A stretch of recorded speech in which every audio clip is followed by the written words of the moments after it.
Online পত্রিকার তালিকাভুক্তির জন্য কোনো নীতিমালা আছে কিনা, আর যে সমস্ত অনলাইন পত্রিকা বিভিন্ন গুজব, অসত্য, মিথ্যা তথ্য প্রচার করে তাদের ব্যাপারে কোনো ব্যবস্থা গ্রহণ করবেন কিনা। মাননীয় সদস্য জনাব লুৎফুর রহমান একটি সম্পূরক প্রশ্ন করতে পারেন।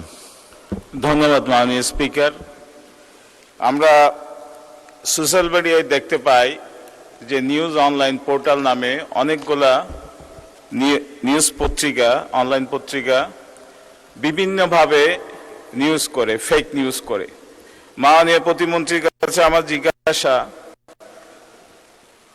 অনলাইন পত্রিকার তালিকাভুক্তির জন্য কোনো নীতিমালা আছে কিনা, আর যে সমস্ত অনলাইন পত্রিকা বিভিন্ন গুজব, অসত্য, মিথ্যা তথ্য প্রচার করে তাদের ব্যাপারে কোনো ব্যবস্থা গ্রহণ করবেন কিনা। ধন্যবাদ মাননীয় স্পিকার। মাননীয় প্রতিমন্ত্রী। মাননীয় স্পিকার, আপনাকে ধন্যবাদ। মাননীয় সদস্য, আপনাকে ধন্যবাদ।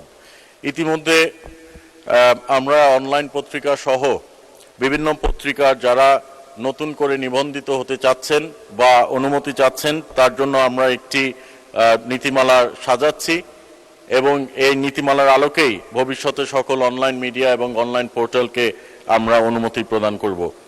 আপনার দ্বিতীয় প্রশ্ন যেটা করেছেন সেই বিষয়ে নোটিশ প্রদান করিলে আমরা এর উত্তর দিব ভবিষ্যতে। ধন্যবাদ মাননীয় স্পিকার।